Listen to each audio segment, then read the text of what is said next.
Hello, friends. I'm Devin Fadul, and this is the Paid in Full podcast.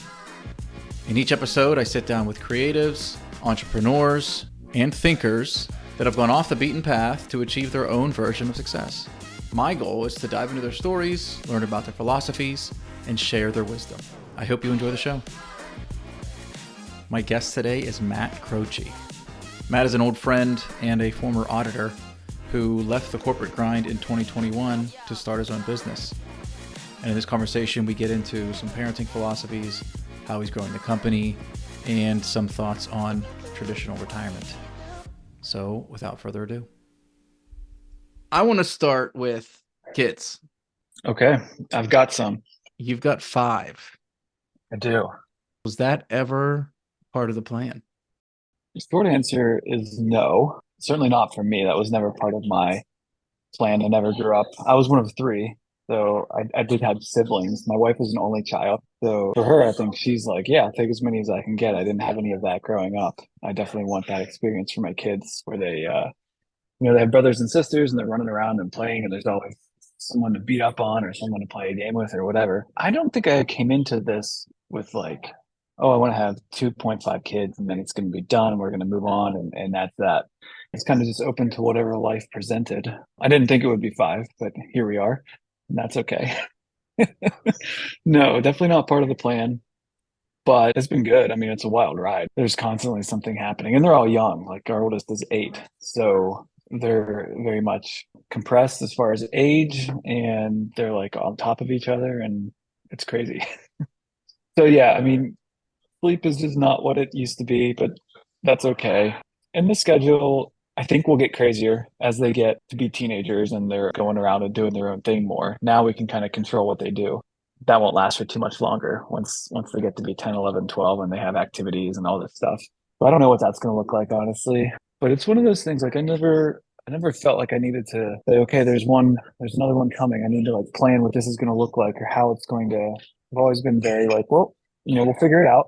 It's going to be good. It might just be different, but that's okay. And it's always felt like impossible to try to map out what it's going to look like and so I didn't even try it Yeah, sounds like you're just embracing it as much as possible. as much as you can. Yeah. I mean, there's no alternative really, right or wrong, but for people like you and I that have sort of stepped out to work for ourselves, that gets amplified a little bit with just sort of the economic implications of that, Mm-hmm. having a large or growing family and everything that comes along with that as far as obligations. So that, I mean, that feeling is kind of always present, I think, and it can, I mean, it can serve you in a couple of ways. It certainly can provide some drive or motivation to, for those days when you're just like, oh, this is terrible, I don't want to do it, but I got to put food on the table. But it could also turn into a monster if you let it, for sure. I think I've always been fairly good at sort of keeping that in perspective. I'm not sure why it is, but things, I think for the most part, things tend to work their way out when you just kind of keep moving forward and don't get, stuck in whether it's some fear, some emotion, or just kind of like spinning your wheels. At least it's been my experience that things tend to work out. Maybe not how I thought they would or wanted them to exactly, but not not to my detriment. What's something you change your mind about as your kids have gotten a little bit older? You're only what, 8, 9 years in, so But I mean, there's a lot of stupid stuff, right? Like you're like, oh, when I have kids, they're only going to eat fish and vegetables. They're never going to watch TV. We didn't have a TV for probably the first 5 or 6 years. Then wow. we broke down. We're like, okay, we need something we can just turn on and ignore the kids for a little bit. I mean, so there's stuff like that.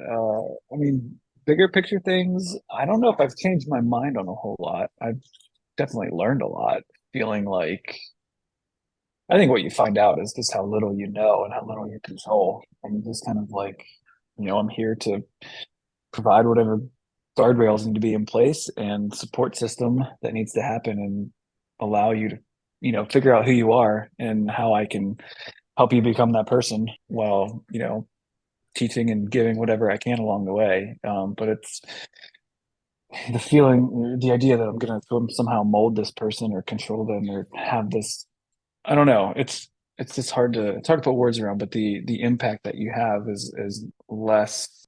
It's less because I intentionally did A, B, and C to make you who you are. That's more, I see who you are and I want you to be that person, and how can I just sort of like build the scaffolding so you can climb up there, you know? Hmm. What are you what are you most excited for? Yeah, I mean, it's fun to see the hobbies. Yeah, hobbies that they develop, or the interests as they kind of come up, and they all have different ones. And it's sometimes it's just like, oh, where did that come from? Because I don't have that. I never told you about this. Our 6-year-old is super into like mechanical things, electronics, takes things apart, puts them back together, can figure out how anything works, which is great. I think it'll serve him well in life. Right now, there's like nothing in our house that's safe. We can't lock anything away from him. There's nothing he can't get into, that kind of thing. But I mean, that's not the kind of person I am. I don't fix things. I'm not like a super DIY kind of guy. I don't know anything about motors or engines or whatever. But that's just inside of him from wherever. But things like that are always interesting just to see kind of what develops. It's just fun to watch these little personalities come to life. I'm definitely excited for, yeah, I mean, things like sports and school dances and all of that kind of stuff. Mostly just to see the people that they become and kind of get to know them. It's fun to know them as kids, but I'm excited to know them as, when they get older and when they start to develop opinions and they have life experience that'll feed into the way they think about things, and kind of getting to know those people will be fun. I'm kind of in the midst of that right now. Addie's just hitting that moment where I don't know, she's clever, you know. Hmm. She can hold her own in an argument now. Like the other day, we're driving, and I'm always bitching about other drivers, right? And I gave her this like this incredible dad lecture, like, oh, most drivers, if you were to ask them, 80% of drivers say that they're an above average driver, but that can't work mathematically. Well, I'm giving them this thing, and then like 90 seconds Uh-huh. later, I made a little snafu. I messed up. She looks at me and goes, "So you're part of the 80%, huh?" Like that, and I'm like, "Oh, you clever little Uh-huh. girl." I don't know where I was going with that, but no, it's interesting, man. They change. The other day, she kind of parroted back something that I've been teaching her for a little while, and it felt very validating that Yeah. she's actually listening to me, and she's absorbing it enough to where she can kind of digest it and then say it back in her own words. It was something about the little quip, believe nothing of what you hear and half of what you see, right? So it's basically, verify the source, or, trust but verify. And something we were talking about, something at school or something like that, and I started to say it. I said, you know what I always say, and I said like two words, and she like finished it for me, and I'm like, okay, like, Yeah. but she said it in a snooty way because she wanted me to shut up. But the fact that Right. she knew I was going to say that and has somewhat internalized it, at least that's the way it seems. It was a big moment. This whole thing I'm getting at, like, if you're doing your job well, you'll see that come up. It might take a year or five, but they'll get it. Yeah, just keep at it. Yeah. I mean, that's a classic line from a dad that was an auditor. Yeah, for 18 months or whatever it was. Talk to me about the career stuff. So, quick recap, you were in the corporate world for probably what, 12, 13 years, something like that. And then you left a few years ago to do your own thing. Walk me through that. Yeah, I have an undergraduate degree in communications, and directly after finishing that, did an MBA and got a job doing commercial mortgage underwriting. They laid off most of the staff, and I landed at PNC in real estate finance. I ended up over at KPMG from there, where we worked together, and I was only there for maybe 2 years, something like that. Went to Highmark, worked there for again about 2 years. Made my way over to BNY Mellon from there, where I was for a few years. Went back to PNC. From PNC, I went to USAA. And while I was there, I kind of picked up my first couple sort of freelance bookkeeping clients. So I started doing this on the side, kind of, very low key, a couple hours a week here and there. And so, I found a couple more here and there, and it just started picking up steam. I left USAA after about a year and a half and went back to BNY Mellon. This was still during the pandemic when everyone was working at home. So I was still fully remote, and the bookkeeping and accounting work just kept growing and growing. And I was actually only at BNY in my last stint there for about 6 or 8 months before I stepped away and went full time on my own thing. And that was October of 21. Yes, it's been about a year and a half now that I've been completely full time. Yeah, so we do bookkeeping and accounting work for small businesses and families. Got a small team now. There's four of us, and we work with about 40 clients or so right now. We're growing and having fun. Tons of work. There's always stuff to do, and it's not all fun, but I take it over going into an office any day of the week. How did it feel that day that you left in October of 21? Very exciting, slightly terrifying. A bit like just, it's like the room is dark and you're taking that next step out and you're like, I think the floor is here. Okay, good. We didn't stub our toe. We'll take another step. It's just like that every day. There's a light way, way, way off at the end of the tunnel, and I think we're getting closer to it.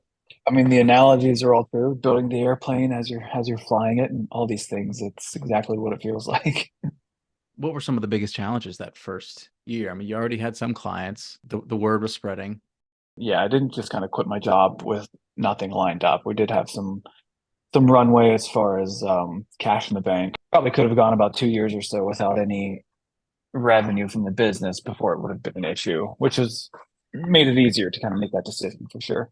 But we did have a handful of clients. I think we probably were working with 5 or 6 people at that point. Yeah, I mean, it was very much just kind of like learning as I went. I mean, I'm not a CPA.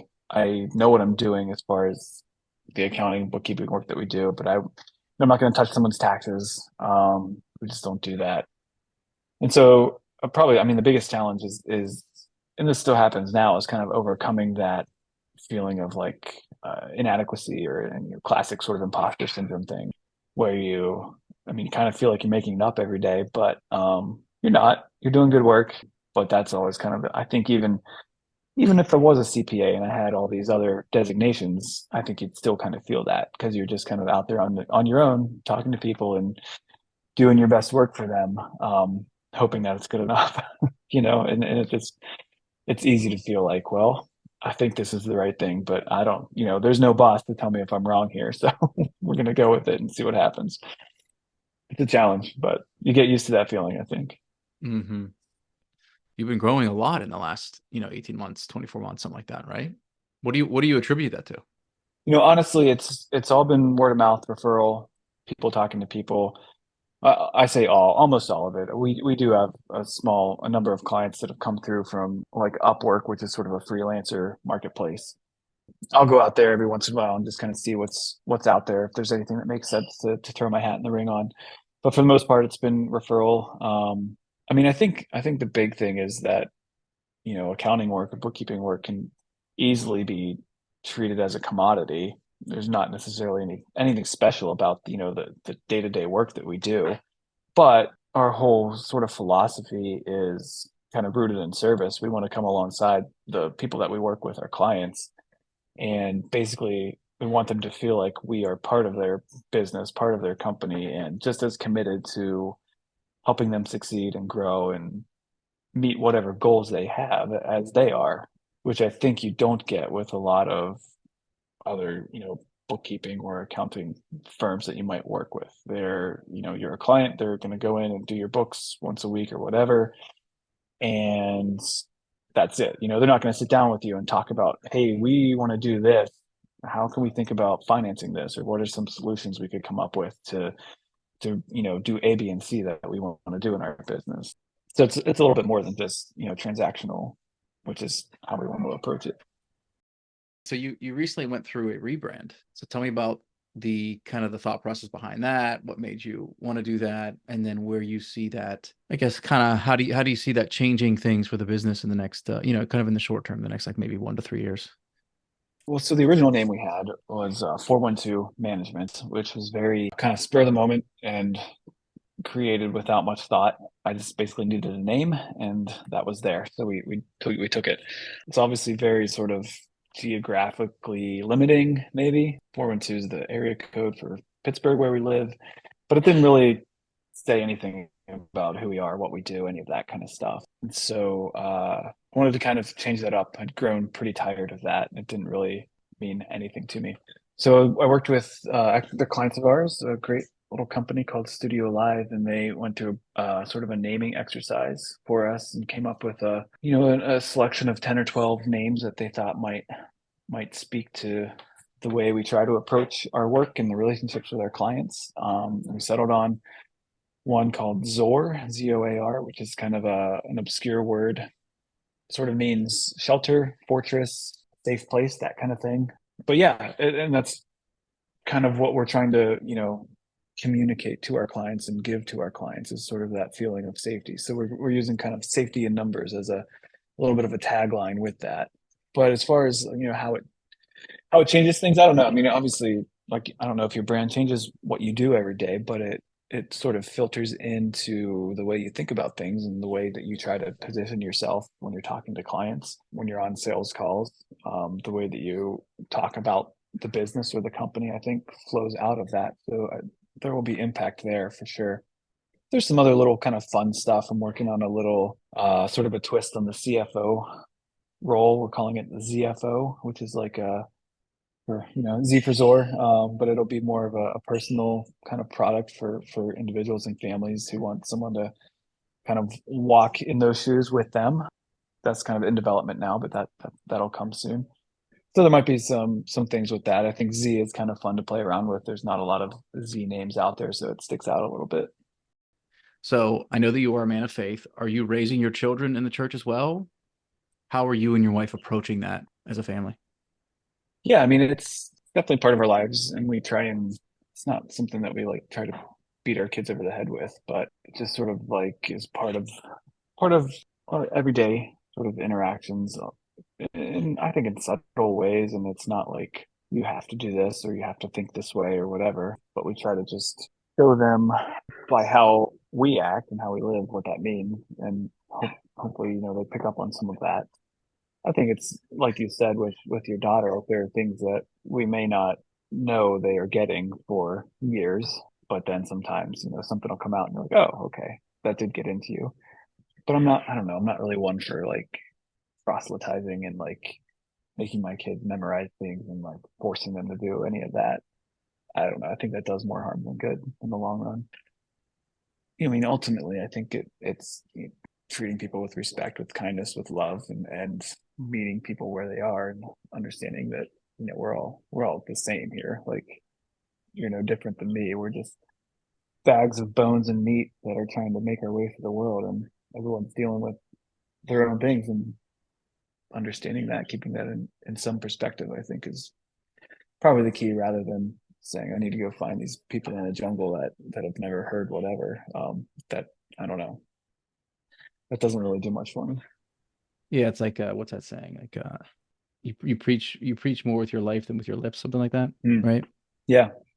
I mean, I think that going to church helps keep you in the mindset. But is there anything that you read, whether it's faith-based or, what are you reading right now? I know you have all the time in the world to just sit back and read, but I I guess what do. are you Yeah. reading now and what have you read like recently, historically? I've been all over the place. I'm in the middle right now of reading the second of Cormac McCarthy's newest novels, and he has a way of writing. It's very, very sort of sparse, but like it just cuts right to the boat of what he's trying to say. He just released two books that are supposedly probably the final books he'll write. He's older, and they're phenomenal. The second one that I'm reading now is it's all dialogue. Basically, a woman with her therapist talking about the sort of the visitations of the people that she sees and that she talks to. So it's pretty spectacular. I'm enjoying that a lot. Definitely recommend those. How are you reading it? Hardcover, Kindle? Yeah, physical book. I've tried to read ebooks. I can't do it. I don't enjoy it nearly as much. I'm like a hard copy guy, so I'm always buying books. I'll probably keep buying books, and I'm sure I'll never read all of the books that I buy, but that's okay. I'm all right with that. I'm right there with you, man. I I just have a hard time with the electronic stuff. My daughter reads on her Kindle. She'll read for hours a day on her Kindle if we let her, but I just can't do it. Okay, so you got 5 kids. We've covered that, but we haven't talked about your relationship. How do you stay connected with your wife Yeah. with 5 kids running around? I can't even imagine what your schedule's like. Yeah. I don't even know if you get, 2 words in with your wife per day. Do you have any tips, tricks, ideas? I mean, how do you do it, man? I don't have any tips or tricks. I mean, it's tricky. It's hard, but I don't know. We're very much like on the same page about a lot of stuff. And so we just make it work. I mean, you're right. Our lives are busy. I'm on the board at my kid's school, so I've got meetings and stuff for that. I'm the treasurer at another organization. So, I mean, there are other things outside of these, work and life that happen too. Um, but we're both committed to the same goal, which is, the kids, the family. We're both going, we're rowing in the same direction, which helps a lot. I think none of this would work if we weren't doing that. If either one of us, felt like, oh, I want to go this way instead, the whole thing blows up. We do like check in. We'll make sure, hey, is this working? Do we need to change anything? Those types of conversations. But I mean, yeah, the day to day is just like very often it's like a blur. By the time the kids are in bed and we can sit down at the end of the day, it's 9 o'clock and we're just like, completely exhausted. And maybe we'll talk a little bit. Maybe we'll just like veg out in front of some show for half an hour and fall asleep. Like it's tough, but knowing that you're both kind of on the same path together helps. That you know if I need it, this person absolutely has my back and I have hers. There's I guess, a level of comfort or security that comes with that, a feeling of, I've never felt like I needed to like make sure she was still there or still, supporting me in some way. And her, me, I think in the same way. She's never felt like, oh, I need to check to make sure that he's still okay with everything. Like we're very, I think, lucky in that we both are just committed to that and to each other and to where we're going. So, I mean, we certainly do all the things you can do, right? You find a babysitter when you can, you go have your date night, and all of those kind of things, sure. But I think, I don't know, there's no tips or magic. It's just in the day to day, making sure you're kind of committed to the same things and going the same way, not wasting your energy fighting each other on stupid stuff. You kind of learn what's worth arguing about and what's not. And at the end of the day, there's not that much that's really worth your energy. You got to save it for the things that are that are worth it. And it sounds like you guys put in that work, whether it was before kids or before marriage or whatever, but you've gotten to that point where there was Hmm. is a lot of connection already, a lot of trust, and you probably, whether you know it or not, you almost certainly did it at some point in the relationship. So it's that investment is kind of paying off now. Yeah, I think that's true. I think that's accurate. I mean, we're very sort of like we're sort of just in tune. Like our frequencies are kind of the same, if that makes sense. And so a lot of what we do just kind of clicks and works in a way that feels not random, but sort of lucky and like just fortuitous. Like, oh, this person is kind of on my wavelength, which is, I think, what you're looking for a lot of the time. So that I think saves us a lot of effort in that we're both kind of headed the same way, doing the same things sort of naturally, which is very helpful. We don't have to like constantly kind of reset those ways of doing things. We're kind of already there, which is helpful. And she's obviously very supportive of kind of your day to day with the business. I mean, that is, you are running. Not only are you running a business, but you've got employees. It's it's a big lift. So looking out, the firm's growing. I don't want to oversimplify it, but you're doing bookkeeping, which is there. It's like plumbing. Like there's never going to be a situation where that's not going to be in demand. So even just on, I don't know the numbers, but just on kind of like run rate revenue now and projected growth. Again, I don't want to like overhype it, but it's going to be quite successful. What I'm getting at is I don't want to ask the question of, what does it look like if you fail? Because the odds of this thing failing are slim to none, in my opinion. But what I do want to ask is, how do you want to build this firm? Because it's going to grow. So how do you Yeah. see this firm growing over the next, let's say, 5 to 10 years? Yeah. I mean, first I'll answer your question about what happens if it fails, because I do think about that. It's one of those like things that's just kind of always in the back of your head, I think, when you run your own thing. Like what happens if it all goes off the rails. I mean, I feel like I'm a little bit lucky in that I've got decent corporate experience. I know a number of people. Like, I think I could find another full-time gig without too much trouble if I needed to. That's that. As far as growing the business, what does that look like? What might I regret? If something happened and this turned into a nationwide firm and we've got 10,000 employees and all of this, I would think that something went wrong. That's not what I want. I mean, it's one of those things, right? You get, okay, we reach 500,000 in revenue. Okay, now I'm not happy until we're at 750. Then I'm not happy until we're at a million. I think that treadmill never stops. Whether you're doing this or whether it's like your annual raise and bonus at your W-2 job or whatever it is, there's a version of that that everyone lives on, I think. The trick is like, right now we're at a place where we can pay the bills. I can draw a salary that feels reasonable, and that's great. I do want to grow still, but like the trick is getting your head to a place where you say, okay, even if this didn't grow at all, we're okay, and that is okay. I mean, I do have goals for growing the business. Um, 5 to 10 years. I mean, I want to be in a place where I am less of the day to day of the business. Like that's not a revenue goal or financial goal, but for me, that's a life kind of thing, a lifestyle, I guess. I don't necessarily want to be doing books 10 hours a day 5 years from now. I think the business grows to a point where I've got people in place that are doing a lot of this stuff day to day, and I can spend my time on, whether it's business development or some of the more interesting CFO kind of stuff, projects I want to work on versus, okay, there's still a couple of clients that I am doing everything day to day for. So that's kind of like a medium term goal for me. Yeah. I mean, I want to get $2 million in revenue. I don't know how long that'll take us. The trajectory of things right now is good. It looks great. The growth rate is really good. We'll see. It's a question of how quickly do I want to like constantly be taking on new work. Growing too fast is a problem, but it's kind of staggering the number of small businesses that exist. You kind of get exposed to that in this line of work. And you're right. I mean, I don't think there's ever going to be a lack of potential work out there.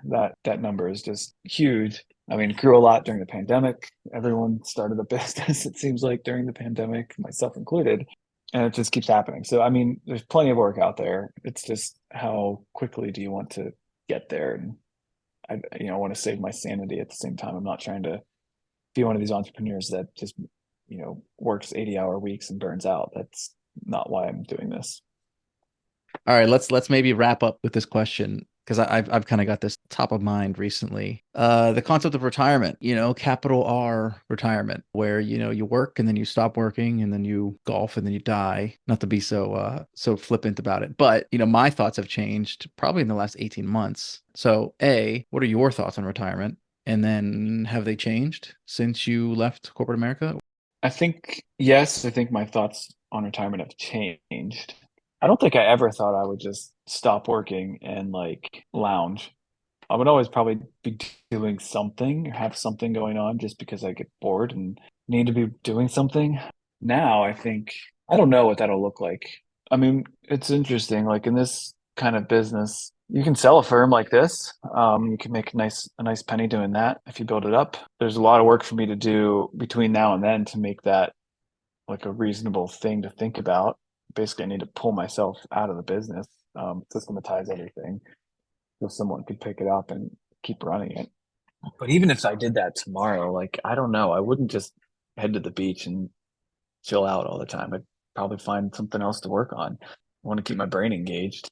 I think I'd go crazy if I just sat around all day long with no goal or no anything to work on at all. I couldn't golf all day. So yeah, I mean my thoughts on that have changed. I could also see myself, doing this until I'm 75. My role would change, what I do every day would change, but I don't know. I like the clients we have. I like the people I work with.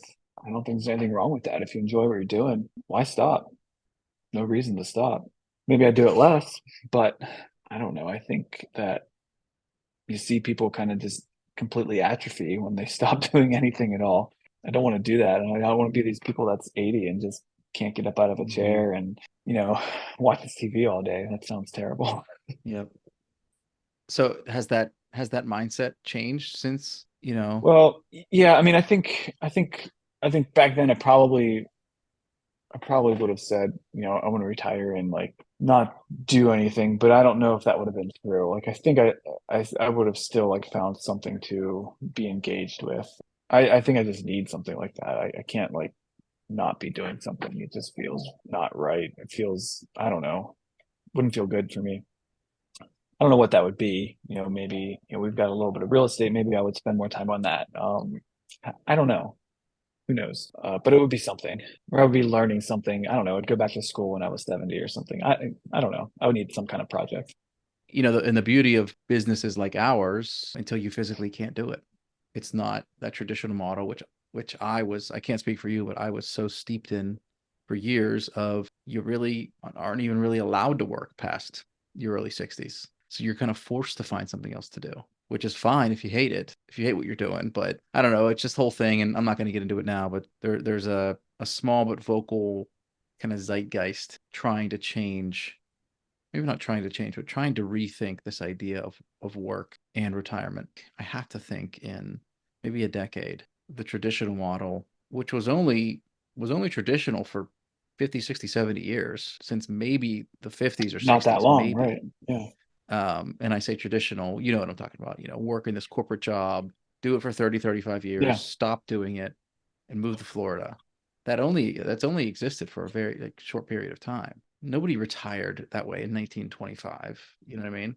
No, there's only what, one, two generations that actually lived that. And that's the fascinating part, is that it only took one or two generations for it to become the default. Not only the default, but it's so ingrained. Well, it's the investment management industry. Oh, It's yeah, they didn't the help. people They selling you didn't help, retirement plans. right? Well, they did help drive that, right? A, you need to retire. B, in order to retire, you have to have a bunch of money. And C, why don't you let us manage that money for you? Oh, no, no wonder they're pushing this retirement model. But I can't blame the wealth management industry. I think they were just kind of riding this wave. But, there's a lot of factors that I Right. probably can't even speak to. But I don't know. I just think that we're on this cusp right now where the millennial generation and younger are going to be getting away from that. And I'm biased, but I even if I didn't want everybody to start their own business, I'm just kind of looking at the landscape and thinking that there's just going to be a different model out there. I totally understand that you had to retire at 55 if you were working in a factory or a steel mill for 30 years and you can't walk. But when you're on a computer, why are we retiring? Right? And we're just reaching that point. Not to mention the fact that we're working on a computer from wherever we want. We don't have to go into offices anymore, blah, blah, blah. So it's part of this whole, Right. Yeah. there's all these shifts that are going on, and I see it literally every day where the default assumption is that I need to save money for retirement. And so it's like, you don't have to retire. You don't have to retire. But I think about it too, like in my own life, like I still put money into a 401k account. I, I don't know, maybe I'm brainwashed. It feels like the right thing to do. Like, I'm not saying I should caveat that. I'm not saying don't put money into a retirement account. I mean, if you have the cash, do it, because the tax benefits alone are pretty incredible. And you never know what's going to happen. So I'm not saying don't save for the eventuality when you can't work anymore. I'm just saying don't sacrifice whatever it is today for the potential. don't skip out on your life now, Yeah, right? and don't, I see a lot of people that are really worried about it too. Some people, even if they're in a relatively bad spot, they may have time to make it up or whatever the case may be. But it's always like there's this like ticking time bomb that's going to go off at age 62, and unless they have $1 million, then they're going to disintegrate or something, and it's They'll like, never make another dollar in their life. Yeah. yeah, and I want to wrap with this. And I was so, I've been reading personal finance books since I was a teenager, and I was so wrapped up in this kind of, I wasn't necessarily like part of the FIRE movement, but that was kind of the plan. I wanted to retire early. I wanted to make as much money and put as much away and just retire and figure out something. And I was in my late 20s, and I was in Costa Rica. I was living with this family, and they were in, this tiny town, not even dirt roads. It was like horses just wandering around. I mean, it was that kind of, I'm not going to say it was destitute, but it was pretty poor. And I just remember walking around, and there's, old people hanging out, and these, they're so happy. I could feel it, how happy they were. And they probably had, $2 to their name. And I remember thinking, like, what's this guy's retirement plan? And there's no chance that he has one. We focus on some certain things that I just don't think aren't that valuable in the grand scheme. I'd rather be surrounded by family in my 80s than have $2 million. Anyways, that was a big moment for me. That was probably what, it's coming up on 10 years ago. Wow. Anyways, man, this was great. I had a blast. Let's wrap up and let's say, where can people find you? I don't think that you've got a big presence on social media, or any presence, but at least throw out the website. Anything else? Yeah, zoarfinance.com, ZOAR finance.com. You can find us there. You can connect with us. That'd be great. All right, man. Listen, great catching up. I really appreciate you coming on. But let's try to grab lunch or something soon, out east, out your way. So Sounds good. be in touch. Cool. All right, brother. All right, man. Thanks again. We'll talk to you later. See ya. Bye.